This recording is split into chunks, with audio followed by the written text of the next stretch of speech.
We are getting ready to read Chapter 7, July. It's called Toscanini Takes a Walk. And so what we can see is this looks like it's probably the Senora who teaches her piano lessons. You can see she's sitting, she looks awfully upset in her chair, and Shirley is kneeling by her. So we're going to see what happens. Have a good time. Take care. See you in September. On the way home that last day of school, Shirley heard their voices echoing. Beset, she wavered. Sometimes she ran, couldn't wait to get away. Sometimes she dallied, turning back for one more glimpse of PS8. Without books to carry, her arms were free, but to Shirley they seemed to sway from her shoulders as awkwardly as a chimpanzee's. Without stickball, the schoolyard had an eerie look, as desolate as Chungking during an air raid. Where had everyone gone? Mabel was not due at her grandmother's house in North Carolina until next week. Tommy's cousin did not expect him before Saturday. Only Maria had to catch a bus. There had been enough players, but each had replied, "Oh, I can't, not today." All had changed. Vacation was here. Her classmates had plans that included their family, not her. For the first time in a long time, Shirley thought of the courtyards. If only they were not so far away. She could join her own cousins and go skimming in a dragon boat, attend parties in honor of the weaving maid, visit temples set above the clouds, enter contests for hoisting the highest kite, harvesting the most silk cocoons. Surely they would welcome her. Surely. Suddenly she felt a tiny stab of fear. Had they forgotten her too? She vowed to answer fourth cousin's letter that afternoon. It had lain on the table for months. There was always so much to do, so little time. Also, writing in Chinese had become a chore. Too many of the characters were lost to her now. Again, that fear. She must never forget China or lose her Chinese. But then Shirley stuffed her hands into her pocket and fingered the report card. Slowly, pride took hold. She had passed every course and had gotten A's for effort. Mother would be delighted. Father would present her with a surprise. And tomorrow she could sleep late, read books she had picked herself, even do nothing if she pleased. And almost every day there would be baseball games on the radio, games to listen to all summer long.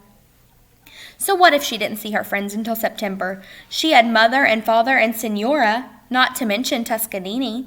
Remember, that's the bird. Shirley had plans too, lots of them, like playing the piano and reading. She might even learn to knit. Yuck, perhaps not that. Determined to have a good summer, she raced the rest of the way home. Before long, Shirley was infected by a most severe case of Dodger fever. Not even strawberry ice cream could lure her away from the radio when Red Barber was broadcasting the latest adventure of Da Bums. Truly, nothing else mattered. Not the heat that glued her skin to the plastic chair, not an outing to the beach, not even a movie followed by a beef pot pie at the automat. Every time number 42 came to bat, she imagined herself in Jackie Robinson's shoes. Every time the pigeon-toed runner got on base, she was ready to help him steal home. And when Jackie's 16-game hitting streak ended, Shirley blamed herself. On that day, she had to accompany her parents to greet Mr. Lee from Chungking. Obviously, it was her absence from the radio that had made all the difference. Neither Mother nor Father shared her enthusiasm. In fact, they welcomed the mayhem that emanated from the talking box as if it were a plague of locusts at harvest time. But none of their usual parental tricks succeeded in undoing the spell. What could possibly compete with the goosebumps Shirley sprouted each time Gladys Gooding and her organ led the crowd at Ebbets Field in the singing of the Star-Spangled Banner? Shirley even talked the Senora into letting her off early to catch the final innings. She had grown quite fond of the toothless Senora, who no longer bothered with the formality of dentures at all during their lesson. In, no smile, no talk, out. So she's saying when they're in, she can't smile or talk. Out, no eat. Problem, big problem. Her initial impression of Toscanini had been more difficult to overcome, however. What a nag he was. Squawk, squawk, squawk. Even so, one sultry afternoon, when the curtains hung perfectly still, she volunteered to take Toscanini for a walk. Walk? Repeated the Senora, smacking her head in disbelief. Walk? Dogs go for walks. Cats, maybe. But never birds. In China, birds go for walks every day. They do? Toscanini has made one walk in all his life, from the shop to here. No wonder the bird had such a terrible disposition, Shirley thought. You think he like? Oh, yes. Okie dokie, you may walk. Before appearing in public with Toscanini, however, Shirley had first had to spruce up his cage. Its present condition would have shamed an elephant. Upstairs, she quickly dismissed Grandfather's practice of setting the bird free during the cleaning and inviting it back inside with a mere whistle. Toscanini was hardly the type to be trusted. Besides, if Mother ever came through the door to find a strange parrot whooshing about the apartment, she would faint. What to do?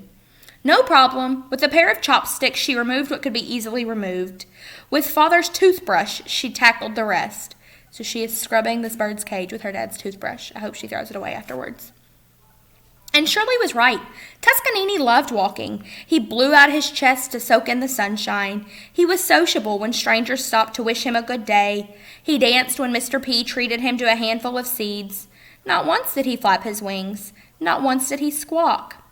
She could not wait to report the success of their maiden voyage to Senora, but once back inside the basement, Shirley saw immediately that her teacher was in no mood to enjoy the details. Rocking back and forth, the figure in black stared blankly ahead. The folds of her cheeks were drawn in a mournful pucker. On her lap was a letter. She never noticed that her pupil was back. Instinctively, Shirley kneeled by the rocker and took Senora's hands in hers. What's wrong, Senora? A tear fell and blurred the writing of the letter. Please don't cry, Senora, please. Shirley wondered if she should go get her mother. Little girl, you are very nice, like my Nonny. She pretty too. Who's Nonny? My own little girl. She lives far away in my old country, so far. Shirley could not bear to see the sadness on Senora's face and lowered her gaze until it rested on the old woman's hands. Hands like those of Grand-Auntie, which she used to hold. Hands so old and so very far away. Suddenly, Shirley thought she could cry too. I wish to be with my Nonny. I wish every hour. Why can't you? Who to care for house? No rent, my people, no eat. So I stay, like a watchdog with family away. 10 years now I'm watching, 10 years without my Nonny. It was a lifetime, more years than Shirley had been alive, more perhaps than grand-uncle had left in this world. Once I visit old country, I pay man to do for house, but he was bad, he steal rent, now can never go back again. Shirley looked up. But you can go, you can. My mother and father will look after the house. They are worthy. They come from an illustrious clan from the ancient civilization of China. Don't cry any more. You can go to your Nonny. The idea pleased the old woman, for her lips parted until her pink gums showed in a huge smile. Then she giggled like a maiden. See. I knew you would see. The problem was solved. It was amazingly simple. All that was left to do was to convince mother and father. Was this not proof of yet another great opportunity in modern America? Surely they could not possibly think this was just Bandit's scheme to escape the tyranny of piano lessons for the joys of Jackie Robinson. And that's the end of whatever chapter we were on, July.